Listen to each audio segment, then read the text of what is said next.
SHMACKEMAGOB, people. Oh boy, here we go. The first of 10 track by tracks that was requested by Michael Rogers. Thank you so much, man.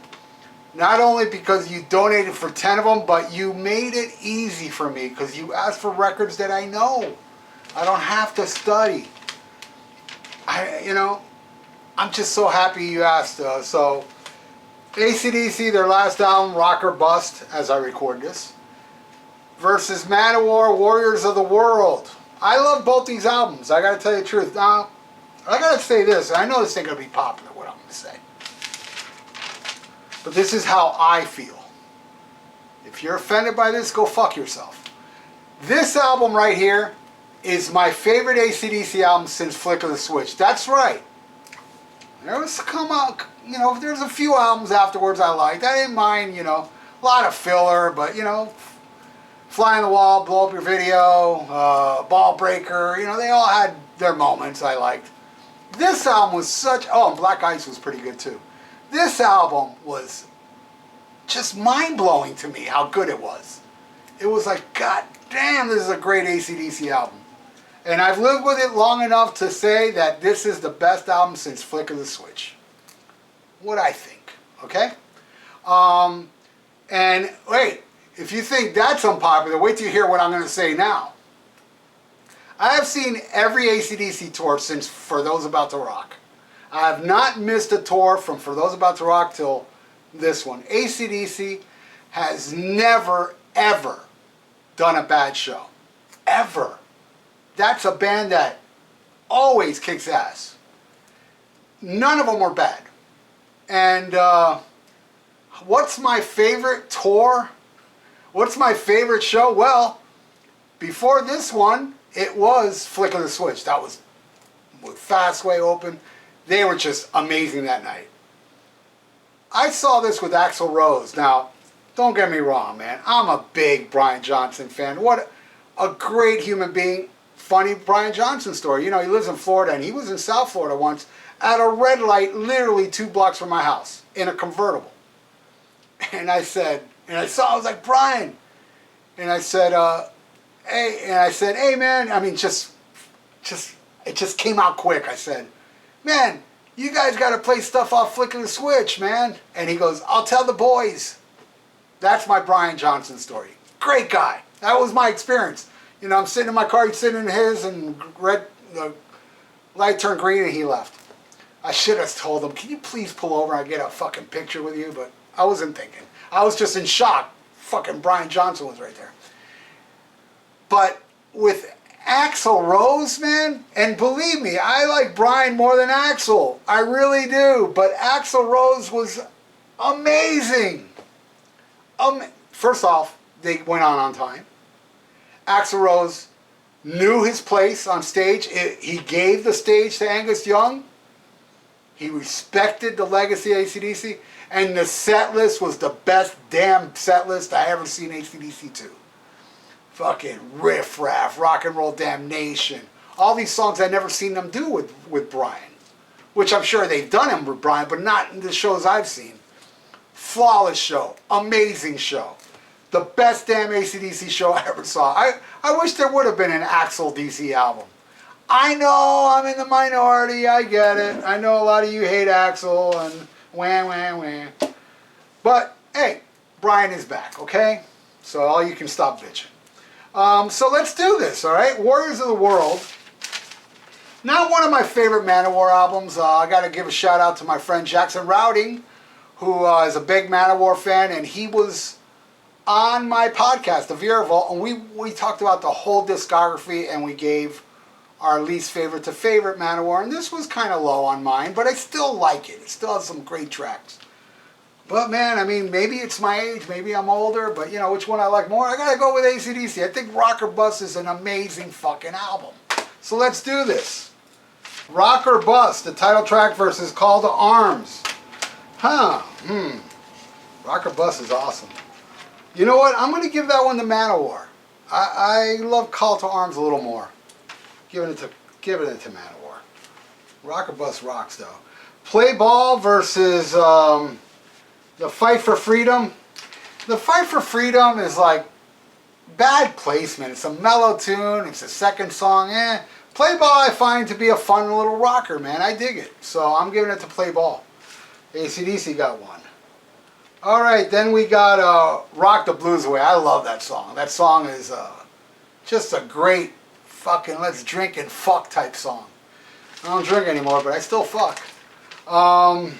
Versus Nercy Dorma. Nercy Dorma, you know, that's like an opera tune that Pavarotti made famous. And man, Eric Adams is such an amazing singer, man. The way he delivers that, anybody that out there that has any doubts on Eric Adams, go listen to Nercy Dorma. Listen to how he sings that song. I mean, the guy's got a powerful metallic lungs. Amazing. But you know, man, I lean more to, you know, fucking.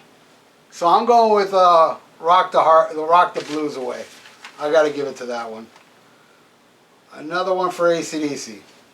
All right, then we got Misadventure versus Valhalla.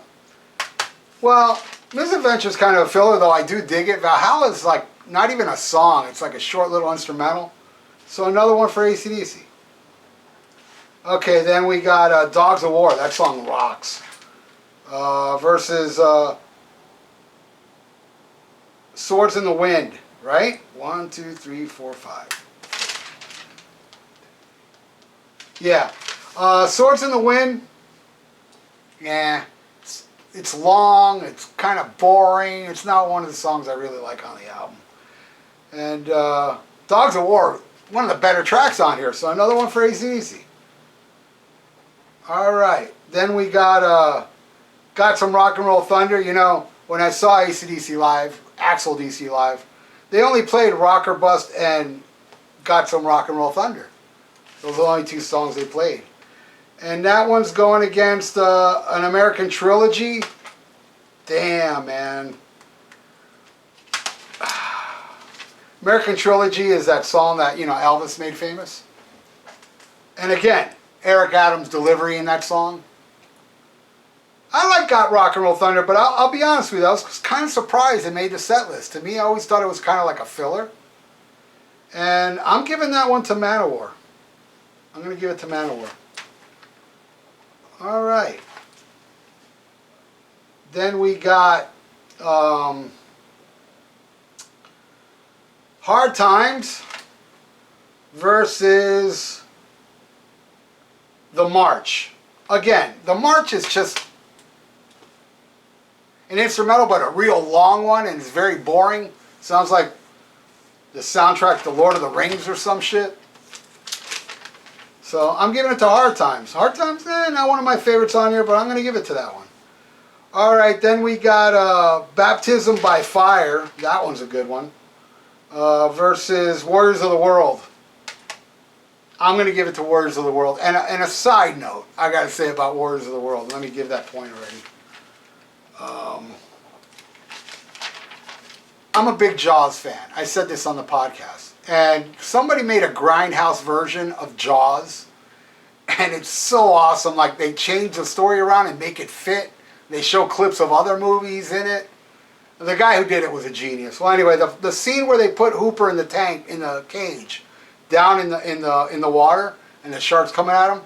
The guy whoever made this played Warriors of the World by Manowar during that scene. It's so awesome. Loved it. All right, so then we got Rock the House, my favorite track on this. My favorite track on the album. Going against Hand of Doom. Son of a bitch. Fuck. Here AC/DC's wiping the floor of Manowar, and now we get to my favorite track off the album, and Manowar wins. I'm going with Hand of Doom. I'm going to go with Hand of Doom. That song just, it's like almost tied for my favorite. Not my favorite, almost tied for my favorite. Then we got Sweet Candy versus House of Death. My favorite song on here. Giving it to Manowar again. All right, then we got Emission Control versus Fight Until We Die. Dude, another one for Manowar. All right, so the final score is AC/DC got 1, 2, 3, 4, 5, and Manowar got 1, 2, 3, 4, 5, 6. Holy crap.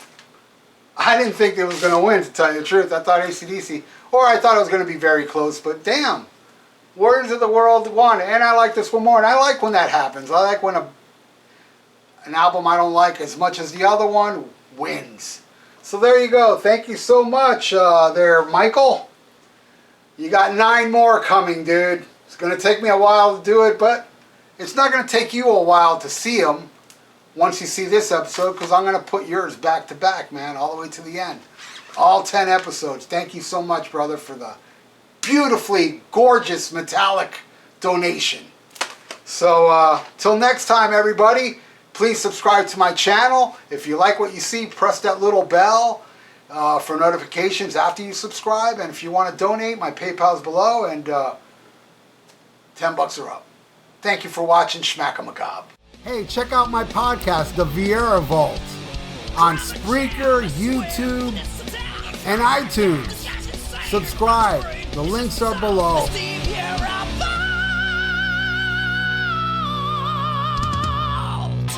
Looking for some new podcasts to listen to? Well, Rat Salad Review Network has plenty of shows to choose from. Like Rat Salad Review, where they discuss the latest rock and metal news, as well as interviews and albums. Album vs. Album, the King Diamond Podcast, with Wayne Noon, Greg Norgal, and sometimes this guy. SHMACKEMAGOB! Ralph Vieira is also on our network with the VIERA Vault. There's also Old Man Metal's Musings, where he discusses heavy metal and beer. Music is Life with Lou Mavs. The Right Opinion for those who love politics. A South Park podcast called Suck My Balls. The Infinite Fringe, a watch-along wrestling show called Beyond Bushido. Ex-Stradivarius guitarist, the Timo Tolkki podcast. And the Great Harry Barnett with I Don't Even Like Podcasts. So check out ratsaladreview.com or search Rat Salad Review on YouTube, Podbeam, iTunes, Spotify, Stitcher, and more.